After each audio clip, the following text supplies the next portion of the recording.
बजे तक 2 घंटे का मतदान प्रतिशत क्या कुछ रहा है वो आपको बताएंगे।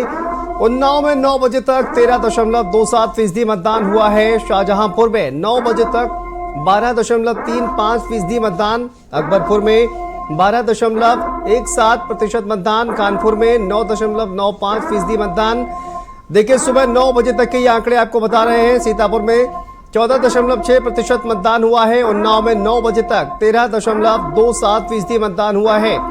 शाहजहांपुर में 9 बजे तक के आंकड़े 12.35, अकबरपुर में 9 बजे तक 12.17% मतदान हुआ है। कानपुर में 9 बजे तक 9.95, लगभग 10% यहाँ पर मतदान हुआ है। और सीतापुर में सबसे ज्यादा अभी तक देखिए 14.6 यानी कि 14.6% तक मतदान यहाँ पर हुआ है। उन्नाव भी ठीक ठाक चल रहा है, 13.37% मतदान।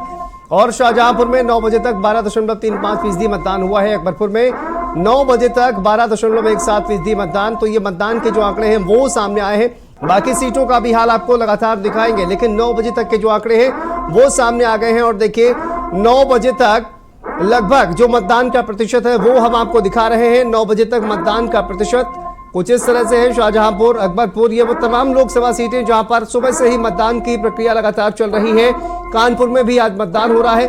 9 बजे तक का प्रतिशत लगभग 10% का यहां पर रहा है। सीतापुर में 14.5% तक मतदान हुआ है। उन्नाव में बात की जाए तो देखिए लगभग 13.5% मतदान यहां भी हो चुका है। और यही मतदान का जो प्रतिशत है वो लगातार 9 बजे तक का जो मतदान का प्रतिशत है वो हमने आपको दिखाया।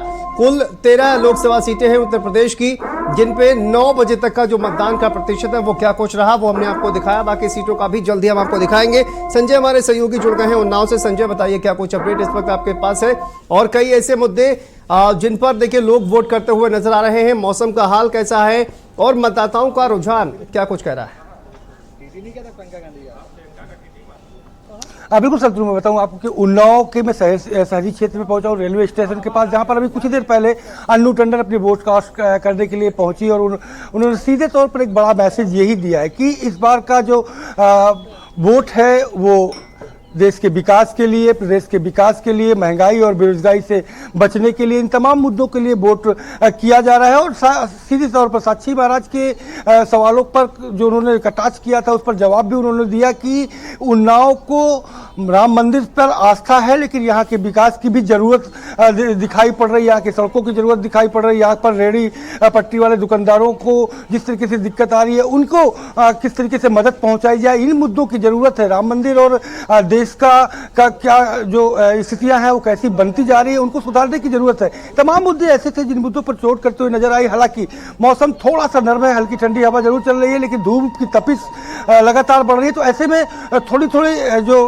भीड़ है वो हल्की तरीके से आ रही है। 2-2, 4-4 करके लोग यहाँ पर बूथों तक पहुंच रहे हैं और वहां पर अपना वोट जो है उसका मत का प्रयोग कर रहे हैं। ये कहा जाए कि अगर शहरी क्षेत्र का जो रेलवे स्टेशन के पास का बूथ है कि भारी लंबी जो भीड़ है वो अभी यहां पर देखने को नहीं मिल रही। तो ये कहा जा सकता है कि बहुत ज्यादा जागरूकता की जो उम्मीद थी वो अभी भी उन्नाव में कम दिख रही है। देखना दिलचस्प होगा कि जैसे जैसे धूप बढ़ती जाएगी तो ये जो मत प्रतिशत है वो कम होगा या बढ़ेगा, क्योंकि जिस तरीके से सुबह के हालात पहले बूथ में थे, जहां पर दद्दनखेड़ा जो गांव था वहां पर सुबह 7:15, 7:30 बजे तक भीड़ थी, फिर हल्की हुई, उसके बाद फिर से भीड़ बढ़ी। लेकिन अब तकरीबन 9 बजे से ऊपर का टाइम हो चुका है, 9:30 का टाइम हो रहा है, लेकिन भीड़ का जो आवक है वो थोड़ा सा कम नजर आ रही है। शांतनु, बिल्कुल भीड़ जो है वो कम नजर आ रही है, लेकिन उम्मीद ये की जानी चाहिए संजय कि जल्द ही जो लोग हैं वो मतदान के लिए निकलेंगे और उसके बाद जो लोग जो है वो बड़ी संख्या में यहाँ पर कतारें नजर आएंगी। लेकिन साक्षी महाराज यहाँ पर चुनावी मैदान में है। अन्नू टंडन के आपने जिक्र किया, दोनों के बीच किस तरह का मुकाबला वहाँ धरातल पर दिखाई दे रहा है, जनता का क्या कुछ कहना है, मुद्दे कौन कौन से खासकर जनता जिनके बीच में बातचीत चर्चा करते हुए नजर आ रही है? संजय बताऊँ आपको कि लगातार जनता की जो बात किया जाए तो तमाम प्रकार के मत हैं, लोगों के अपने अपने मत हैं। किसी तरीके की, किसी को राम मंदिर का मुद्दा पसंद है तो वो अपने किसके साथ जाएगा ये आपको पता ही है। लेकिन तमाम वर्ग ऐसे भी हैं जो कहीं ना कहीं बेरोजगारी से परेशान है, वहाँ के जो विकास की जो मुद्दे हैं उन मुद्दों से परेशान है, उन मुद्दों को लेकर के भी वो वोट करता हुआ नजर आ रहा है। तो एक तरीके से कहा जाए कि जिस तरीके से यहाँ पर जातीय समीकरण बना है, खास करके बीएसपी ने जो जातीय समीकरण साधा है उससे बीजेपी की राहें थोड़ा सा कटीली नजर आ रही है, क्योंकि जो ब्राह्मण वोट है वो अशोक पांडे जो कि बीएसपी ने कैंडिडेट के तौर पर उतारा है, तो इंडिया गठबंधन के साथ साथ एनडीए गठबंधन के लिए भी जो लड़ाई है वो रोचक यहाँ पर देखने को मिल रही है। क्योंकि पिछली बार जो बीएसपी का जो वोटर था, खास करके जो बेस वोटर था, वो कहा जा रहा था कि बीजेपी के साथ ज्वाइन किया था, उसने बीजेपी को वोट किया था। लेकिन इस बार बीएसपी यहाँ ठीक ढंग से चुनाव लड़ रही है, तो मामला त्रिकोणीय जरूर कहा जा सकता है, लेकिन मुख्य लड़ाई भाजपा और समाजवादी पार्टी इंडिया गठबंधन के कैंडिडेटों के तौर पर है। मुद्दे तमाम हैं, तमाम मुद्दे काम कर रहे हैं, लेकिन परिणाम 4 तारीख को आएगा कि किन मुद्दों पर बड़ी जीत हासिल कौन कर रहा है। क्योंकि पिछली बार सच्ची महाराज ने कई लाख से यहाँ पर जीत हासिल की थी, लेकिन इस बार की लड़ाई अलग है। थोड़ा सा उनके बयानबाजी, चूंकि बड़बोलेपन के नेता कहे जाते हैं, तो उनके ऐसे में उनकी बयानबाजी से ब्राह्मणों में काफी नाराजगी देखने को मिल रही है इस बार भी। तो इन बयानों की वजह से जो थोड़ा सा चुनाव है उन्नाव का, वो रोचक हो चुका है। शांतनु, बिल्कुल, बहुत बहुत शुक्रिया संजय, आपका नजर बना के रखिए और लगातार अपडेट आपसे लेते रहेंगे।